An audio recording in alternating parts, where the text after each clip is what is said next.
Je suis un extraterrestre. Je suis un extraterrestre de la planète chrétienne.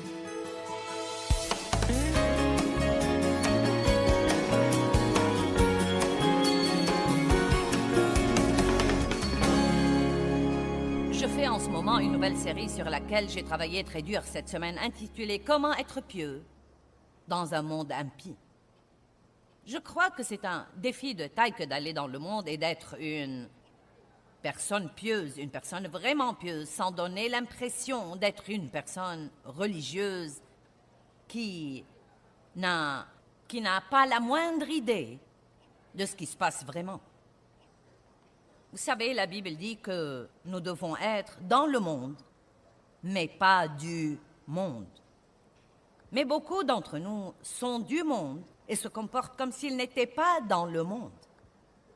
Nous flottons sur notre nuage en chantant « l'Alléluia » encore toute la journée. Le Seigneur soit loué, de toute façon, merci Jésus. Et parfois nous disons des choses vraiment idiotes aux gens qui souffrent. Non mais des choses vraiment idiotes aux gens qui souffrent. Je me rappelle une de mes amies qui était... Elle aimait vraiment Dieu, mais elle avait un caractère religieux tranchant. Et le mari d'une parente à moi est en fait mort. Et je me rappelle que quand mon amie lui parlait, elle essayait sincèrement de la consoler. Elle lui a dit, « Eh bien, tu sais, le Seigneur soit loué de toute façon. » Eh bien, vous savez, cela a offensé ma parente parce qu'elle n'était pas habituée à ce genre de truc.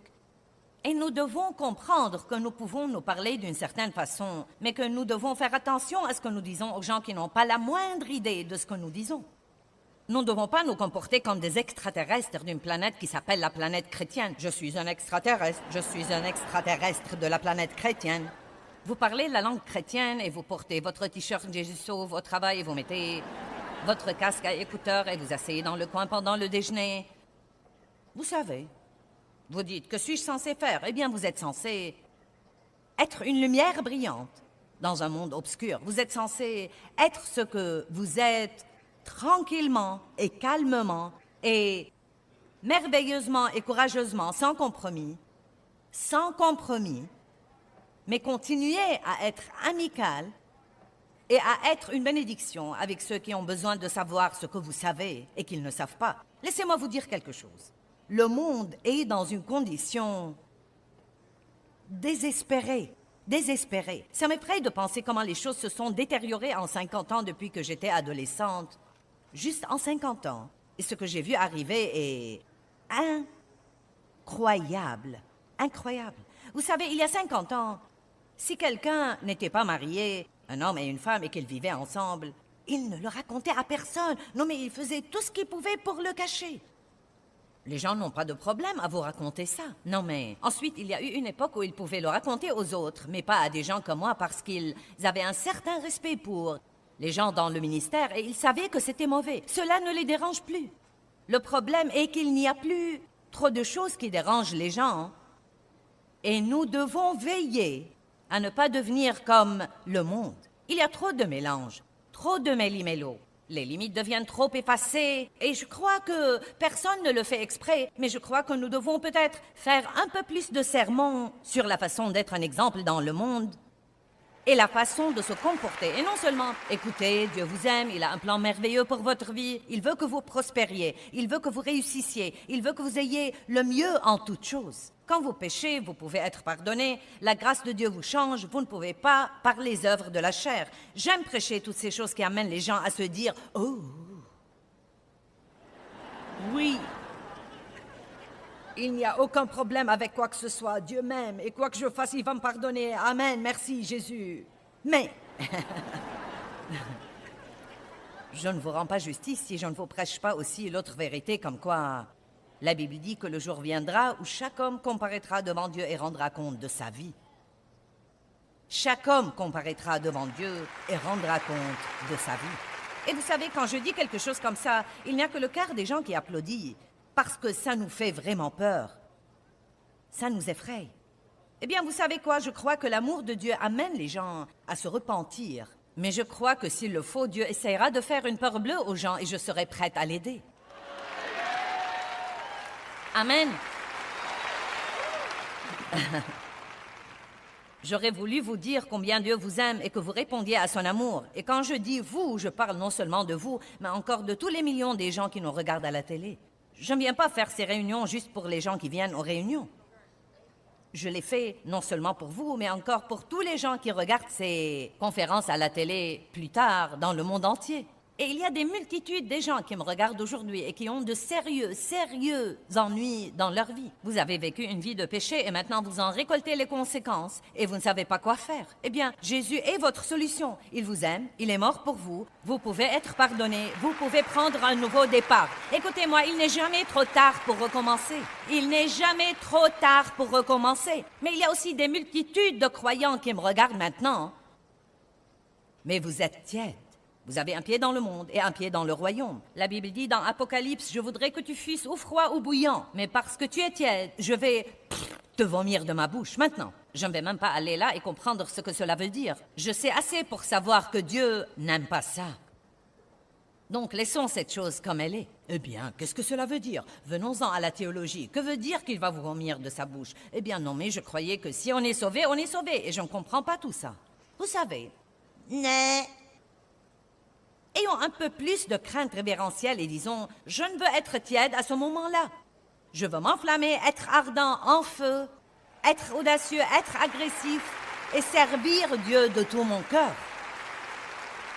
Et cela ne veut pas dire non plus aller dans le monde et voir à quel point nous pouvons être Dieu. Ce n'est pas ce que cela veut dire, mais cela veut dire que vous devez allumer la lumière, que vous devez mettre un peu de sel sur votre vie avant de sortir. J'aime l'idée d'être la saveur de ce monde. La saveur partout où que nous allions. Vous savez quoi, le monde est très insipide sans Dieu, vraiment insipide. Mais nous sommes le sel et la lumière du monde. Regardez-moi tous, vous avez un travail. Et c'est au-delà de s'asseoir là et de rester bouche bée devant les pasteurs. Et c'est au-delà de prendre votre télécommande, de vous allonger sur votre lit confortable et d'appuyer sur ma chaîne.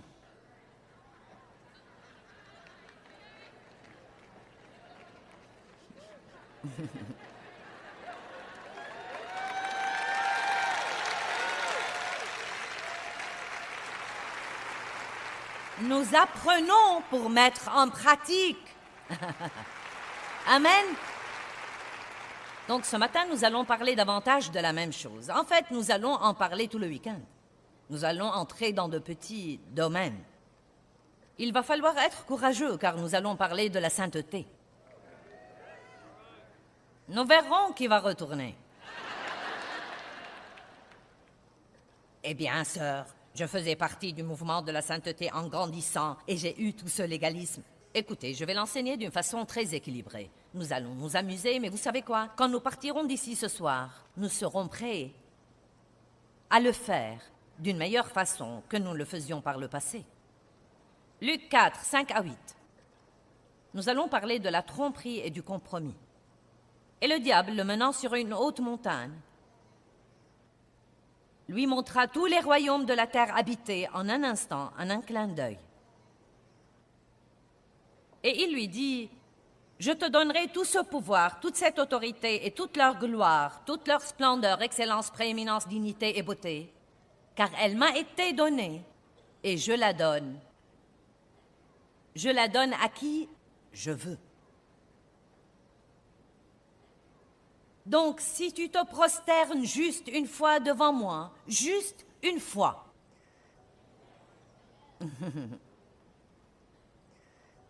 tu auras tout ça.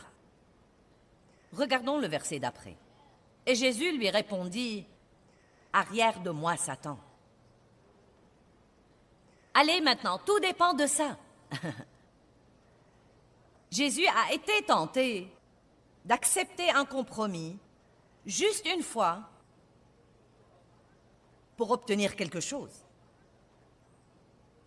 Il n'était pas à l'aise à ce moment-là. Je peux te donner le confort. Je peux te soulager de ta souffrance.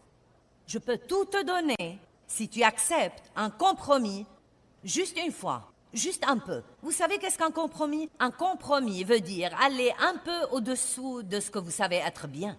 Un petit peu. Un petit peu. Une seule fois. Tout le monde fait ça. Dieu est miséricordieux. Vous serez pardonnés. Combien d'entre vous sont contents que Jésus n'ait pas accepté de compromis quand il a eu cette tentation? Je me demande combien nous compromettons nos vies avec ces petites choses que nous croyons vraiment sans importance. Jésus a dit immédiatement « Arrière de moi, Satan ». Paul a dit à l'église de Galate « Un peu de levain fait lever toute la pâte ». Le levain ressemble à la levure. Et bien que je ne sois pas une grande boulangère, je sais que si vous mélangez la farine et l'eau et que vous essayez de les faire cuire, vous aurez quelque chose de plat. Mais si vous y mettez de la levure ou du levain, ça changera toute sa forme. Et donc, le message que l'apôtre Paul essayait de donner à l'Église, bien qu'il leur dit de ne pas revenir au légalisme, le message peut être pris dans un sens beaucoup plus large, comme quoi n'importe quel petit compromis que nous acceptons est en fait capable de déformer tout. Vous devez faire très attention à ces petites choses. Jacques 4, 17 dit « Savoir ce qui est bien à faire et ne pas le faire est un péché. » Donc nous avons les péchés de perpétration, les péchés que nous commettons, et ensuite nous avons les péchés d'omission, des choses que nous savons que nous devons faire et que nous ne faisons pas. Et à vrai dire, je crois qu'il y a plus de péchés d'omission qu'il n'y en a de perpétration. Peut-être que notre problème est de ne pas faire assez de bien. Il ne s'agit pas tant du mal que nous faisons que du bien que nous ne faisons pas. Dave a partagé qu'il y a 60 millions de chrétiens et seulement 30 millions sont enregistrés pour voter. Et de ces 30 millions qui sont enregistrés, 14 millions ne se donnent pas la peine de voter. Maintenant, les gens savent que c'est mauvais. Pourquoi donc il ne veut pas? Il pleut. Mais quand les choses tombent à l'eau parce que nous ne nous sommes pas donné la peine d'élire les gens qu'il faut, tout le monde se plaint, eh bien, ils doivent faire quelque chose, il. Il est temps que nous prenions notre responsabilité sur beaucoup de plans dans la vie. Et vous savez quoi? Plus vous êtes responsable, plus vous serez heureux. Il n'y a rien dans la vie paresseuse, apathique et passive qui rende quelqu'un heureux. Vous applaudissez faiblement, mais je vais continuer. Nous verrons où nous arriverons. Vous savez quoi? Je vais vous lancer un défi aujourd'hui. Au moment où nous partirons ce matin, je voudrais que tout le monde ait pris la décision d'aller dans le monde et de se comporter un peu mieux qu'il n'était avant de venir ici aujourd'hui.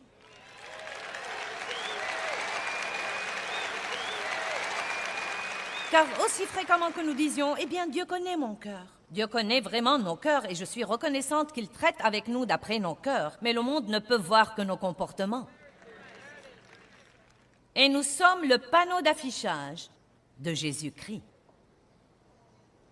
Nos vies, l'Église, nous sommes le panneau d'affichage, la publicité, si vous voulez, de Jésus. Voudriez-vous avoir ma vie? Eh bien, non, merci. Nous devons être des gens heureux, paisibles, affectueux, généreux, indulgents, patients, tout le fruit de l'esprit, aimable, bienveillant. J'ai quelques bonnes personnes au milieu de cette section ici qui... Je crois que vous êtes revenus aux mêmes places. Vous étiez avec moi hier soir aussi. Il n'y a pas une seule personne ici, y compris moi, qui ne puisse prendre la décision de s'élever à un niveau un peu plus haut dans son comportement. Pas une seule personne, aucune de nous. Et ça s'appelle la croissance. Elle ne se produit pas comme ça, sans aucune activité de notre part. Regardons de nouveau Romains 14. Laissez-moi vous effrayer encore un peu. Romains 14, 11 et 12. Aussi vrai que je vis, dit le Seigneur, tout genou fléchira devant moi et toute langue rendra gloire à Dieu. Reconnaîtra son honneur et le louera. Ainsi, chacun de nous rendra compte pour lui-même. Je veux que vous pensiez à ça. Pensez-y un peu.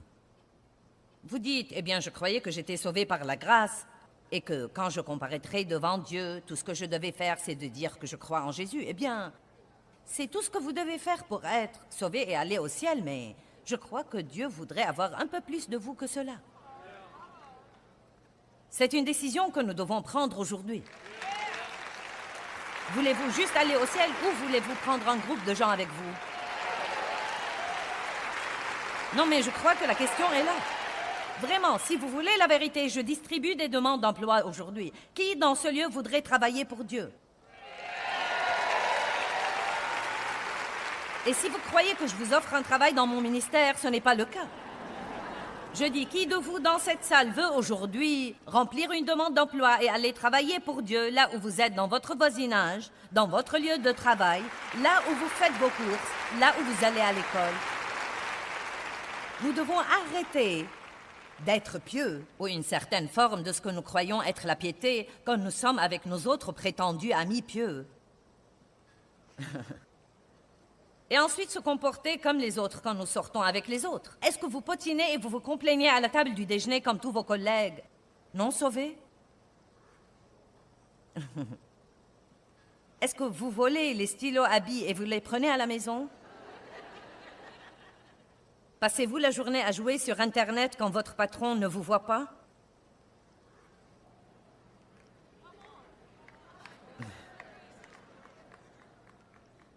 Dieu soit béni, il ne me paye pas assez en tout cas. Oh, arrêtez ça.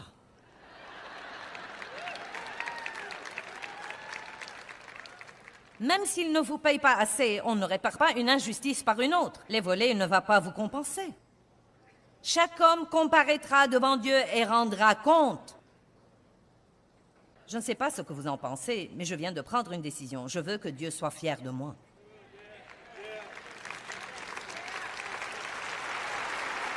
Je veux vraiment qu'il soit fier de moi. Je sais que je ne suis pas parfaite et que j'ai beaucoup de chemin à faire.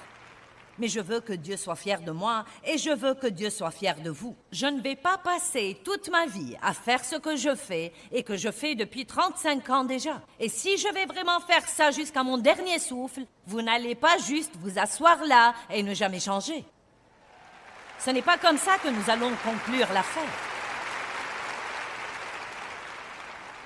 Vous feriez aussi bien de vous préparer à changer, sinon vous pourriez arrêter de m'écouter, car ce sera très agaçant de continuer à m'écouter si vous ne voulez pas changer. Je vais vous mettre mal à l'aise si vous ne voulez pas changer. La tiédeur ne va pas marcher. Le compromis ne va pas marcher. Les excuses ne vont pas marcher. L'apitoiement sur soi ne va pas marcher. Oh, alléluia!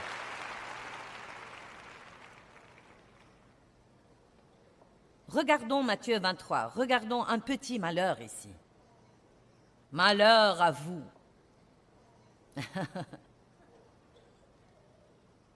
Christine Kane est arrivée pour nous rejoindre et elle m'a dit « Je n'arrive pas à croire que tu aies eu le cran de prêcher sur les malheurs. » Quand quelqu'un vous dit « Qu'a prêché Joyce ce week-end ?» dites-lui le malheur. Le malheur. Il y a beaucoup de malheurs dans la Bible et à dire vrai, si je me tenais ici pour les lire tous, nous aurions tous peur, vraiment peur. J'ai passé beaucoup d'années sans savoir ce que c'était, mais ça a l'air effrayant. Je n'envisageais pas de l'aborder. Mais je me suis donné la peine de le chercher dans le dictionnaire en préparant ce message, et le malheur veut dire le pire genre de souffrance. Comme un genre de souffrance auquel vous ne pouvez pas échapper, quoi que vous fassiez.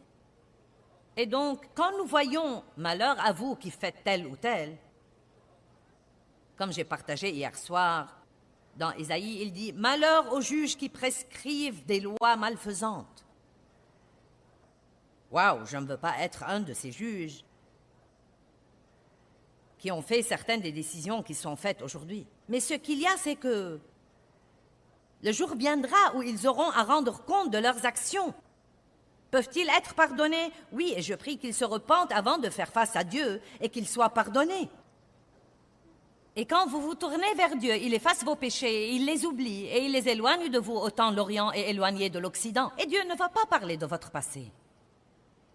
J'essaie d'enseigner ça d'une façon équilibrée pour que nous comprenions que Dieu nous aime et que nous ne devons pas vivre avec le mauvais genre de crainte, mais que nous devons avoir une crainte révérentielle et respecter Dieu qui fait ce qu'il dit qu'il va faire.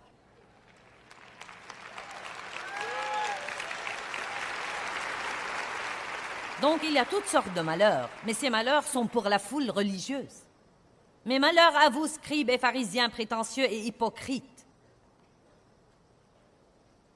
Vous pensez, je suis content que ce ne soit pas moi. Eh bien, vous savez ce qu'est une personne religieuse? Une personne religieuse, juste pour le mettre en temps simple, serait quelqu'un qui marche au pas à l'église toutes les semaines et qui a transformé sa Bible en un album à colorier. Il surligne tout en rouge et en jaune et en rose. Et je suis moi-même fanat de rose en ce moment. Je me suis acheté de nouveaux marqueurs roses et, mince alors, j'enjolive le tout. Vous voyez ces roses partout sur mon message aujourd'hui. J'aime ça.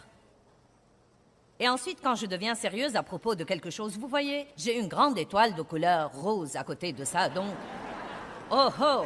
Cela veut dire que c'est vraiment sérieux. Donc, vous pouvez aller à l'église 3 fois par semaine. Vous pouvez mémoriser les versets. Vous pouvez même surligner votre Bible. Mais comment vous vous comportez dans le monde? Combien de temps vous faut-il pour pardonner quand quelqu'un vous blesse? J'ai dit, combien de temps vous faut-il pour pardonner quand quelqu'un vous blesse? Avec qui êtes-vous fâché? Eh bien, c'est devenu calme. Oh, je ferais mieux de m'asseoir et de bavarder maternellement avec vous. Avec qui vous êtes fâché en ce moment? Non, mais il y a tant de gens qui vont à l'église fâchés tout le temps.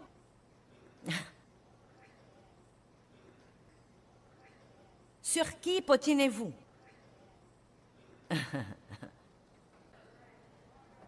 Qui avez-vous jugé et critiqué? Vous vous êtes mêlé des affaires de qui à part les autres?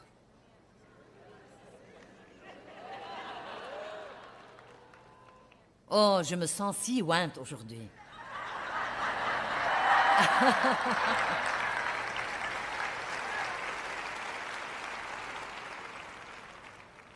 Eh bien, j'ai tant de problèmes dans ma vie et j'ai cru que si je venais à ta conférence, je serais sûrement consolée. Et je vous l'ai déjà dit ce matin, et je ne plaisante pas, je vous aime, je vous aime, je vous aime. Et je veux que vous soyez heureux et que vous ayez la meilleure vie qui soit. Mais ça en fait partie. Et quiconque ne vous parle pas des deux aspects ne vous aime vraiment pas.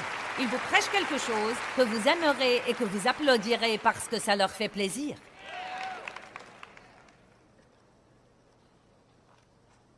Il est temps que l'Église se réveille et comprenne que selon 2 Corinthiens chapitre 5 verset 20, nous sommes les représentants personnels de Christ dans le monde. Mettez 2 Corinthiens 5, 20 sur l'écran. C'est un verset étonnant. Nous sommes donc ambassadeurs pour Christ, Dieu exhortant par notre moyen, pour ainsi dire. Comme représentants personnels de Christ, nous vous supplions pour lui de tenir ferme à la faveur divine qui vous est offerte maintenant et d'être réconciliés avec Dieu. Donc il dit, nous sommes les représentants personnels de Christ et par nos vies, Dieu implore les gens, soyez réconciliés avec moi. Est-ce que vous comprenez ça? Quand vous allez au travail, Dieu veut implorer par vous quelqu'un qui est perdu, s'il vous plaît. Et vous n'avez même pas besoin de prêcher un mot pour faire ça. Vous dites, eh bien Joyce, je ne suis pas bon en témoignage. Que vos vies soient le témoignage. Si vous êtes assez courageux pour dire quelque chose et vous croyez que c'est le bon moment, dites-le dans l'amour. Donnez une Bible à quelqu'un, mais que vos propres vies soient le témoignage. Quand Dave a travaillé dans l'ingénierie, tout le monde savait qu'il était différent. Il le savait. Et je ne veux pas dire différent d'une façon bizarre, mais oui, il y avait des choses qu'il n'invitait pas Dave à faire. Il déjeunait tout seul beaucoup de fois. Quand leur mariage s'effondrait, non mais vraiment, tout le monde venait à lui. Même les gens qui s'étaient moqués de lui, même les gens qui lui avaient peut-être rendu la vie impossible ou ont essayé de le persécuter. Ils venaient à Dave, ils avaient de grandes planches à dessin à l'époque parce qu'ils étaient dans le domaine de l'ingénierie. Ils traînaient autour de sa planche à dessin. « Hey Dave, comment ça va aujourd'hui? » « Eh bien, vous savez, quoi que ce soit, je ne sais pas, qu'est-ce qui se passe? Vous savez, eh bien, ma femme m'a quitté, je me demandais si tu pouvais me parler un peu. » Vous voyez, si vous tenez bon, les gens viendront à vous. Car le jour viendra où ils seront assez désespérés qu'ils auront besoin de parler à quelqu'un. J'ai mentionné ceci dans cet enseignement, mais pensez-y encore une fois. Qu'arriverait-il dans le monde où nous vivons si tous ceux qui prétendent être chrétiens allaient en fait dans le monde et se comporter comme tels? Nous devons nous garder d'accepter les compromis. C'est facile d'accepter un compromis, mais c'est très coûteux. Nous ne devons pas faire ça. C'est très important que nous apprenions à être pieux dans un monde impie.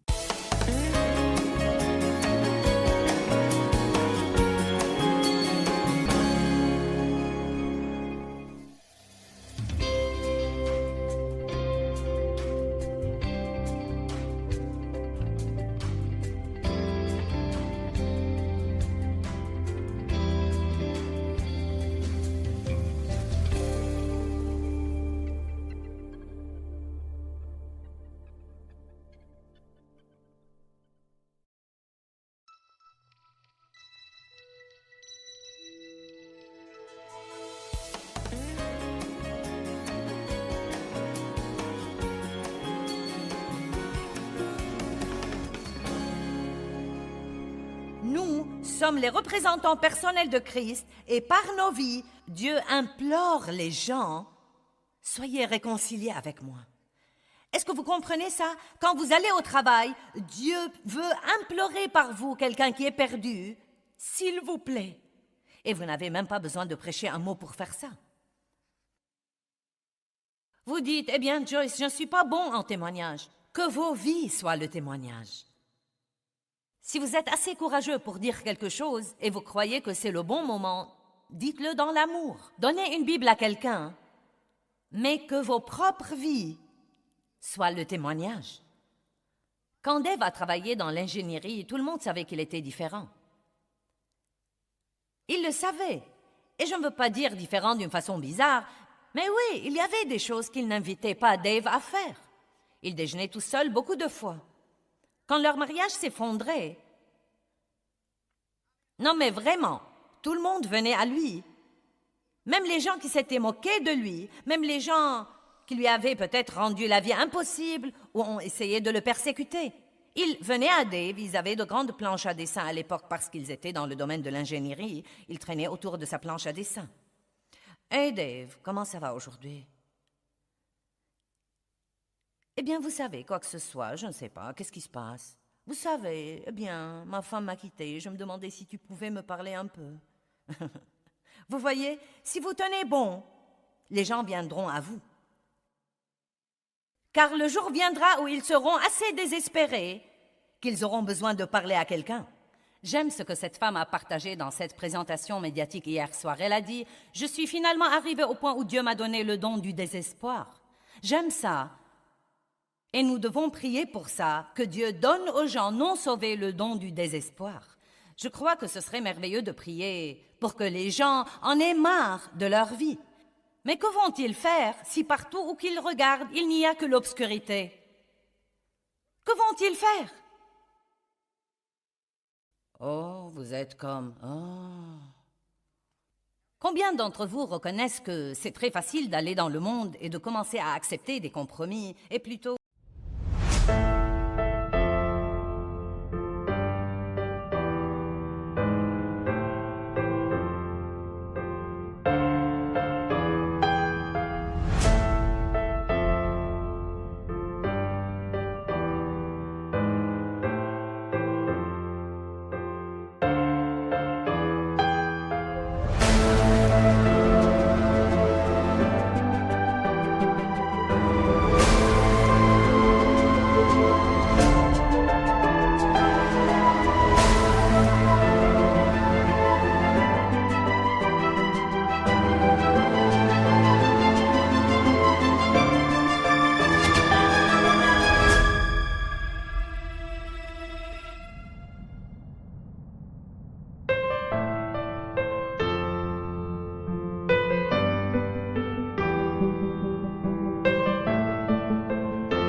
savez, nous sommes croyants. Et vous savez, nous allons à l'église, nous avons un autocollant. Vous savez, nous portons notre croix et... Mais, vous savez, nous voulons nous intégrer. Vous savez, nous nous intégrons un peu, juste un peu. Eh bien, si vous vous prosternez devant moi juste cette fois, si vous acceptez juste un petit compromis, vous pouvez obtenir cette promotion au travail car vous devez gagner plus d'argent et... Vous savez déjà que si vous n'acceptez pas de compromis, si vous tenez bon, vous ne serez vraiment pas promu. Allez, je raconte une bonne histoire qui est arrivée dans ma vie et je vais vous la raconter de nouveau car elle m'aide à faire passer mon message. Je travaillais dans une société de fruits de mer très longtemps avant de savoir quoi que ce soit au sujet d'être dans le ministère. Mais j'aimais vraiment Dieu et je ne voulais pas faire de mauvaises choses et j'étais comptable et... À la fin de chaque mois, nous envoyions à tous nos clients des relevés de compte leur indiquant leur solde. Mais de temps en temps, il y avait des clients qui avaient un crédit énorme. Et s'ils recevaient leur relevé avec un crédit, ils pouvaient attendre et laisser leurs achats futurs engloutir ce crédit. Mais parfois, ils nous appelaient et disaient « Pouvez-vous nous envoyer un chèque ?» Eh bien, ce client particulier avait un crédit de bonne taille. Et donc, mon patron est venu pour me dire. Il m'a dit je veux que tu débites ce montant et faire comme s'il avait fait des achats pour que, quand il reçoit le relevé, nous ne lui devions pas d'argent. Eh bien, j'avais peur toute la journée et je me disais, je ne peux pas faire ça, je sais que je ne peux pas faire ça, devrais-je le faire? Il était mon patron et je devais faire ce qu'il me disait de faire, je ne pouvais pas perdre mon travail. J'avais commencé à me soigner les dents et j'étais en plein milieu de cela. Et qu'allais-je faire si je perdais mon travail? Et toutes ces choses auxquelles nous pensons. Eh bien, je suis rentrée à la maison ce soir-là et j'étais si malheureuse. Qui sait ce que c'est que d'être si malheureux que vous pouvez à peine le supporter, jusqu'à ce que vous disiez finalement, bien, je vais faire ça à la manière de Dieu. Je suis allée au travail le lendemain matin, très sûre que j'allais être renvoyée, et je suis entrée et je lui ai dit, écoute, je sais que tu ne crois pas ce que je crois, mais je suis une femme chrétienne et je crois à la Bible et je crois vraiment qu'il serait mauvais que je fasse ça. Et je ne veux pas perdre mon travail, j'en ai besoin, mais je ne peux pas. Je ne peux pas faire ce que tu me demandes de faire, car j'offenserais Dieu si je le faisais. Et mince alors, il a bredouillé et il a éclaté et il est devenu tout rouge. Reviens à ton bureau et travaille. Et j'ai continué à penser que j'allais être renvoyée. Finalement, à peu près 5 minutes avant le temps de quitter, j'imagine la bataille qu'il a dû combattre toute la journée, il est venu et il a flanqué ce relevé sur mon bureau et il m'a dit « Envoie-lui un chèque ». Je lui ai donc envoyé un chèque. Eh bien, le diable m'avait fait croire que je serais renvoyée si je faisais ce qu'il faut. Mais en fin de compte, j'ai continué à être promue dans cette société jusqu'à ce que la seule personne qui avait plus d'autorité que moi était lui. Et je n'étais pas assez instruite pour faire ce qu'on me payait pour faire. Donc, s'il vous plaît, s'il vous plaît, s'il vous plaît, n'acceptez pas de compromis. Vous savez, les richesses sont trompeuses. La Bible dit dans Marc 4 que beaucoup dans le monde sont trompés par les richesses et c'est avec ça que Satan essayait de tromper Jésus. Je peux te donner le monde, je peux te donner ceci et cela, je peux te donner une promotion, je peux soulager ta souffrance, tu pourras faire partie du groupe. Et tout ce que tu dois faire, c'est de te prosterner devant moi juste une fois. Et Jésus n'a même pas eu à y penser. Arrière de moi, Satan, car il est écrit. Quand est-ce que nous apprendrons que ce livre contient la vérité dont nous avons besoin pour nos vies?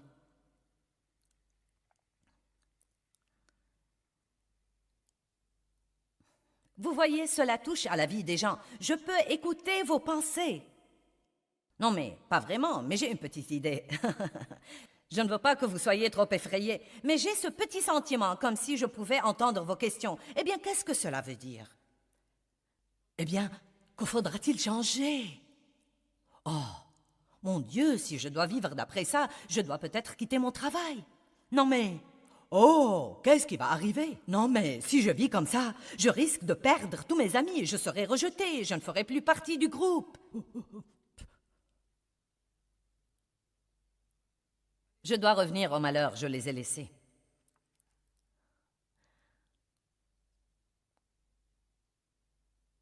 Vous savez quoi? Je crois que Dieu peut tout supporter à part l'hypocrisie. Et je vais dire une chose pour les jeunes aujourd'hui. Et à propos, les jeunes aujourd'hui sont peu impressionnés par les chrétiens. Car avant toute autre chose que vous voulez leur dire, ils veulent quelque chose de vrai.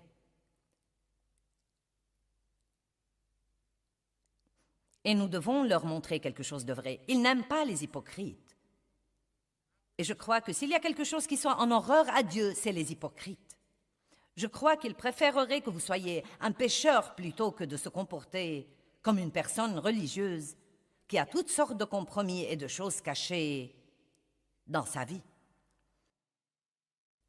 Écoutez le verset 13. « Malheur à vous, scribes et pharisiens hypocrites, parce que vous fermez aux hommes le royaume des cieux. Vous n'y entrez pas vous-même et vous n'y laissez pas entrer ceux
qui veulent entrer. Malheur à vous, scribes et pharisiens hypocrites, parce que vous dévorez les maisons des veuves et que vous faites pour l'apparence de longues prières. Oh oh. Oh oh. Vous n'aidez pas quelqu'un qui est dans le besoin, mais vous allez à la prière matinale à l'église. Ah, vous êtes encore endormi. Je me rappelle que je faisais ça. Je me rappelle que j'allais à la prière de 6 heures du matin 3 fois par semaine avec tous mes copains spirituels et nous crions contre le diable et marchions au pas autour de l'église.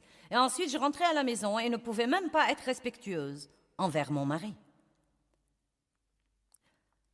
Peut-être si je parle en termes plus clairs, nous comprendrons ça.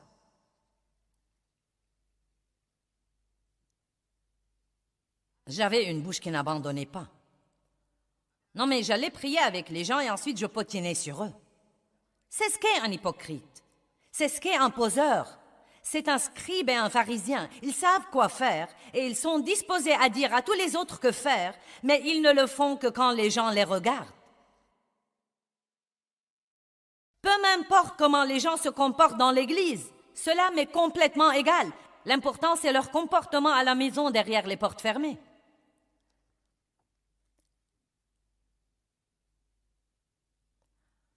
Je ne sais pas si vous vous amusez, mais moi je m'amuse. Vous dites, je fais des erreurs et je n'y peux rien. Quand vous faites des erreurs et que vous n'y pouvez rien, vous devez vous repentir et demander à Dieu de vous pardonner. Et c'est immédiatement fait. Je ne parle pas de ne pas faire d'erreurs. Je parle d'avoir une attitude déterminée, comme quoi je vais aller de l'avant. Je ne vais pas continuer à maltraiter les gens. Je ne vais pas être un poseur et un hypocrite. Je ne vais pas aller dans la société simplement pour m'intégrer. Dieu, j'ai besoin de courage. Je veux que tu me rendes courageux, s'il te plaît. Aide-moi, Dieu. Nous devons commencer à aborder ces questions et non pas flotter dans notre petit bateau religieux en pensant que tout va bien. Je n'ai pas le temps pour tous ces malheurs. Regardons 2 Timothée 3, 1 à 5. Je crois que plus que jamais dans l'histoire, et je sais que tout le monde a probablement dit ça, tous les prédicateurs qui n'ont jamais prêché ont probablement dit ce que je vous dis. Mais plus que tout autre moment dans l'histoire, il est vital que nous prenions position et que nous nous comportions comme si nous croyions ce que nous disons que nous croyons. Qui croit que Jésus reviendra bientôt? Bien, maintenant regardez-moi. Ne vous fâchez pas quand je vous dis ça, mais non, vous ne le croyez pas.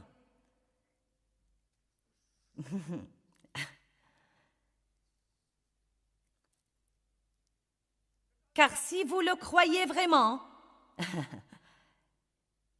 laissez-moi vous demander, si quelqu'un pouvait vous le dire et que vous ayez la certitude que Jésus revenait sur terre dimanche midi, y aurait-il quelque chose dans votre vie que vous changeriez immédiatement?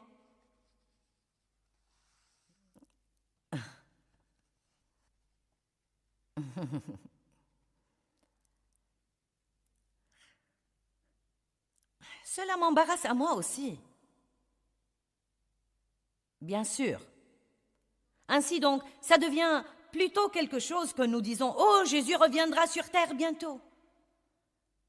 Eh bien, et s'il revenait vraiment? Et si vous le rencontriez avant que vous ne le pensiez? Et s'il revient ce soir, pour moi ou pour vous? Je crois qu'il est temps pour tous d'apprendre à vivre prêts. Au cas où nous n'avons pas le temps de le faire, vivons prêts. Amen? Allez maintenant. Allez, toutes les personnes merveilleuses qui nous regardent à la maison. N'ajournez pas cette décision. Si Jésus n'est pas le Seigneur de votre vie, appelez le numéro qui est sur votre écran. Laissez-nous prier avec vous et vous mener à une relation personnelle avec Dieu. S'il vous plaît, s'il vous plaît, s'il vous plaît, s'il vous plaît. N'allez pas en enfer. Soyez intelligents. Écoutez, l'éternité, c'est très longtemps. Allez, nous payons un prix élevé pour un plaisir bon marché. Ne faisons pas ça. 2 Timothée 3, 1 à 5. Mais sache que dans les derniers jours, il viendra et surviendra des temps difficiles, de grands stress et de problèmes difficiles à résoudre et à supporter. Car les hommes seront égoïstes et tout à fait égocentriques, aimant l'argent et menés par un désir à vie démesuré pour les richesses, hautains et arrogants et vantards et méprisants. Ils seront impolis, blasphémateurs, moqueurs, désobéissants à leurs parents, ingrats, impies et profanes. Je crois que nous en sommes là. Ils seront sans affection humaine naturelle, insensibles et inhumains, implacables, n'admettant aucune trêve ou conciliation, et seront calomniateurs, faux accusateurs, fauteurs de troubles, intempérants, aimants les voluptés, outrageux et cruels, ennemis du bien. Ils seront traîtres, perfides, emportés, et ils seront enflés d'orgueil.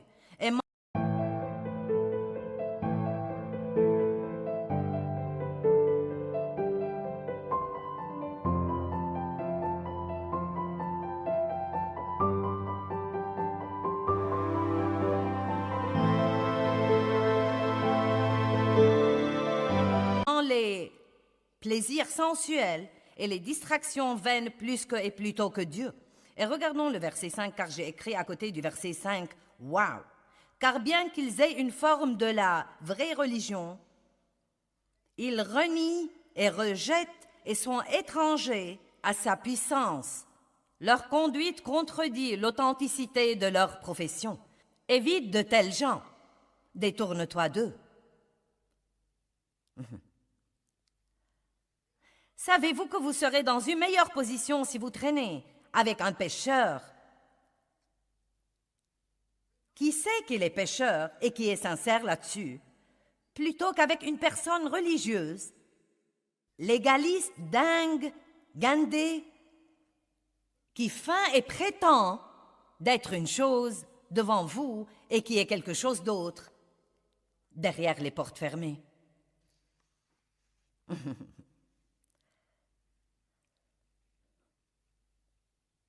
J'aurais bien besoin d'un café maintenant.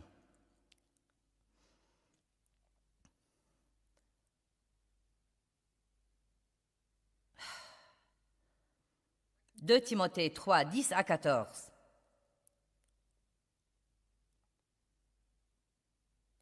Vous aimez ça, n'est-ce pas? Je sais que vous pouvez supporter ça ici à Minneapolis parce que vous êtes ceux que Dieu m'a laissé harceler. J'ai pensé à ça, j'ai dit, Dieu, es-tu sûr que tu veux que je prêche ça à Minneapolis?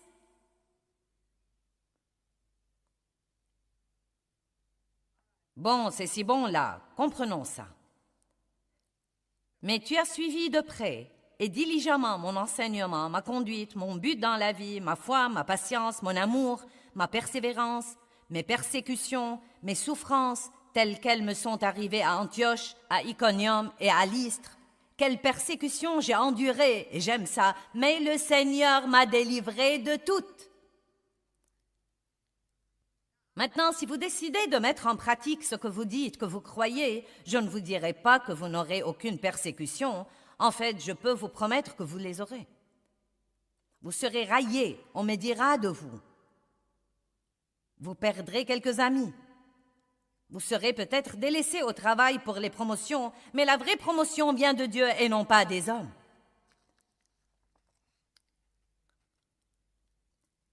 Et je peux vous révéler un petit secret que je crois de tout mon cœur. Cette situation m'est arrivée dans la société de fruits de mer pour laquelle je travaillais. Je crois que Dieu me testait. Je crois qu'il pensait à moi pour le travail que je fais en ce moment. Je crois vraiment ça. Et je crois que si j'avais accepté un compromis, je ne serais pas ici aujourd'hui.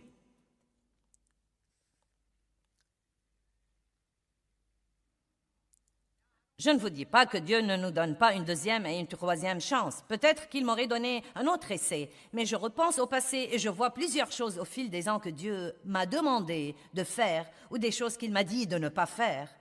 Et elles étaient essentielles pour moi pour être là où je suis aujourd'hui. Or, tous ceux qui prennent plaisir à la piété et sont déterminés à vivre avec piété dans le Christ Jésus seront persécutés. Ils souffriront à cause de leur attitude religieuse. Quant aux hommes méchants et aux imposteurs, ils progresseront dans le mal, trompant les autres et trompés et égarés eux-mêmes.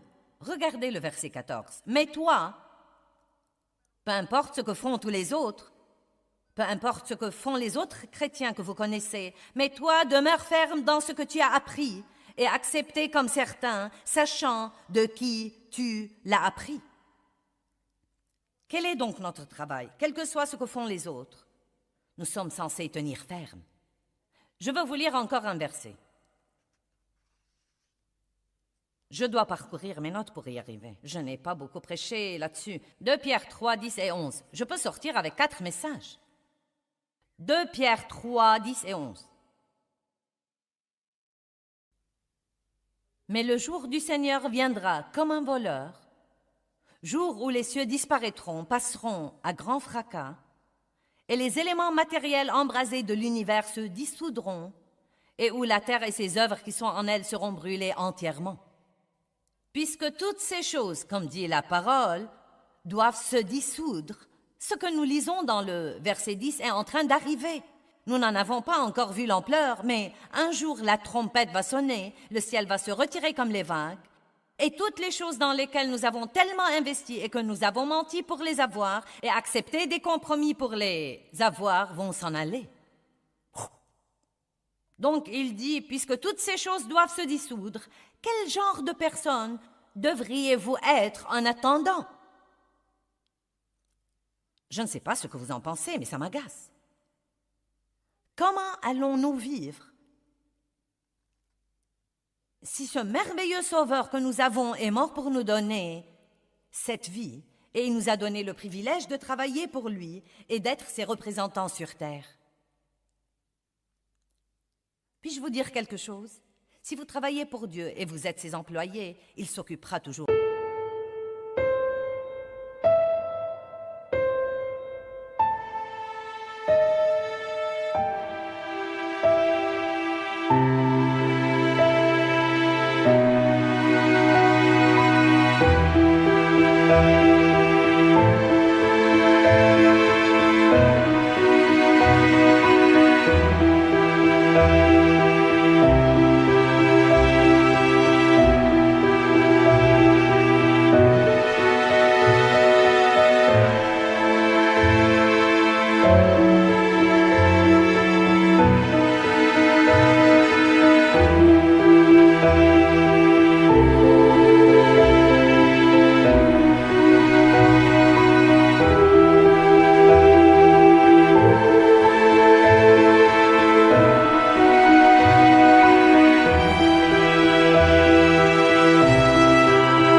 De vous. Vous m'entendez? Et je ne parle pas d'avoir à travailler dans un ministère ou d'avoir le titre de révérend devant votre nom. Je distribue des demandes pour savoir qui veut travailler pour Dieu.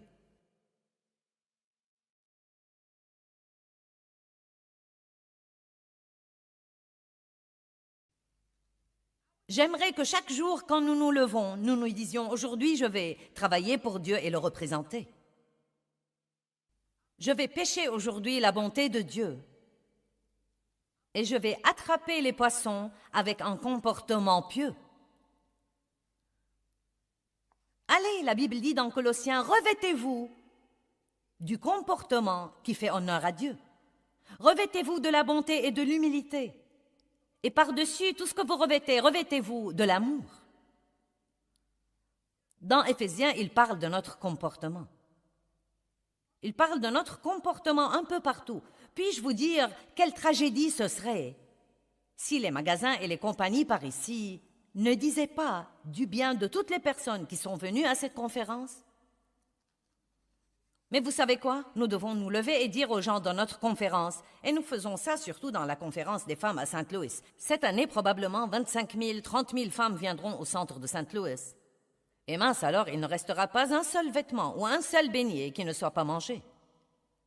Et malheureusement, il y a eu des fois où les gens dans les restaurants ont dit « Ces chrétiens sont les gens les plus impolis, les plus grossiers, les plus ridicules qui soient. » Donc maintenant, nous nous levons et nous disons aux gens « Si vous allez venir à cette conférence, n'allez pas dans la ville pour vous faire passer pour des idiots. Allez là et représentez Dieu comme il faut. Traitez les gens comme vous voulez être traités. Soyez patients, soyez gentils, ne bousculez pas, ne poussez pas. Donnez de bons pourboires, dites merci. Si votre repas n'est pas comme vous le voulez, dites qu'il n'y a pas de problème, je comprends. Nous devons prendre l'attitude. Vous savez quoi? Je ne suis pas si important que tout doit être fait selon ma volonté.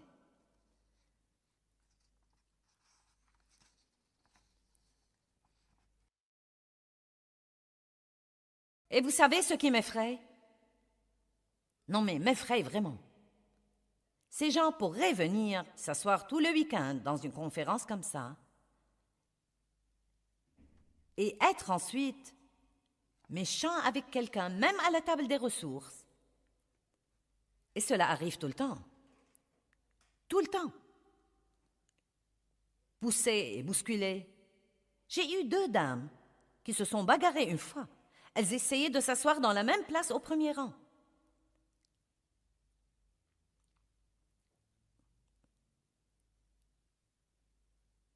C'est une parole très importante.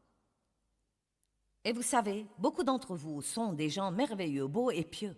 Non, mais vous avez laissé Dieu travailler avec vous et vous avez un bon comportement et vous représentez Dieu vraiment bien. Dieu vous bénisse, j'espère que ça deviendra contagieux. J'espère que les autres attraperont votre vision et apprendront de vous. Mais nous devons tous être comme ça. Laissez-moi vous demander. Réfléchissez avec moi un instant. Qu'est-ce qui arriverait dans le monde si tous ceux qui se font appeler chrétiens sortaient simplement et se comportaient comme tels?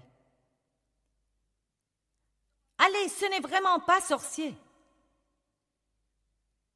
Qu'est-ce qui arriverait? Je vais vous dire quoi. La lumière engloutit l'obscurité. Aussi simple que ça. Tout ce que nous devons faire, c'est d'allumer nos lumières et de sortir nos salières. Amen.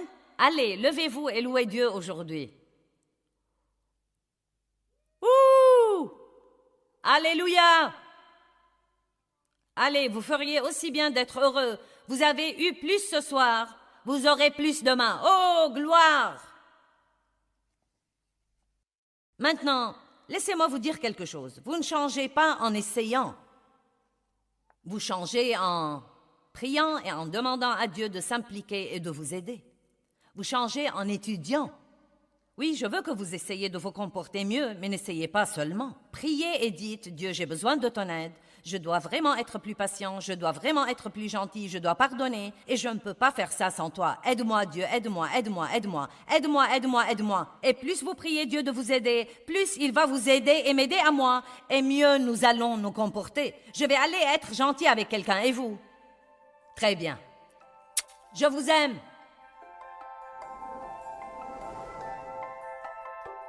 J'ai mentionné ceci dans cet enseignement, mais pensez-y encore une fois. Qu'arriverait-il dans le monde où nous vivons si tous ceux qui prétendent être chrétiens allaient en fait dans le monde et se comporter comme tels? Nous devons nous garder d'accepter les compromis.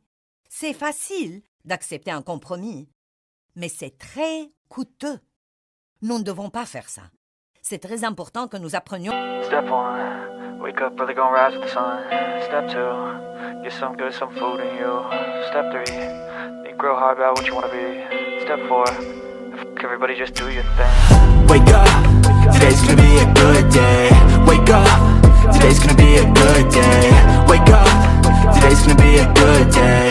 Wake up, today's gonna be a good day. Wake up, today's gonna be a good day. Wake up, today's gonna be a good day. Wake up, today's gonna be a good day. Wake up, today's gonna be a good day. Yo. Set your affirmations, aspirations. I got shit to do, the aftermath of preparation. Good food, good mood, blood in circulation. One step at a time, yeah, that's how you make it. Set a goal you control and the steps you take them. I try to pick one thought, have some concentration. And if I make a mistake, it's called education. I try to do this every day, call it replication.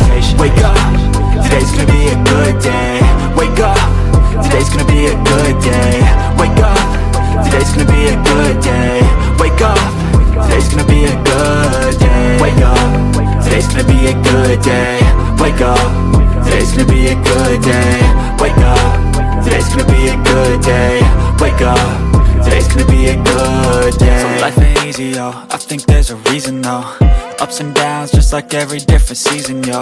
Sometimes I'm high, other times I'm barely breathing, though. I always gotta fight and hide from the demons, yo. Negative thoughts are poison, they rot, Head full of flies, so here come the clouds, They'll never stop unless I can swap all the bad for the good in my head when I'm lost. Yeah, so I'ma fake it till I make it. Positive thoughts are overtaken, I got patience. One day at a time is how you operate a cadence. A flow, you grow, you show yourself a foundation. Stay away from all the shit that causes temptation. I know that I like to do it cause it's sensation. I live my life in my head like a narration. Don't expect greatness, do my best, man, I'll take it. Wake up, today's gonna be a good day. Wake up, today's gonna be a good day. Wake up, today's gonna be a good day. Wake up, today's gonna be a good day. Wake up, today's gonna be a good day. Wake up, today's gonna be a good day.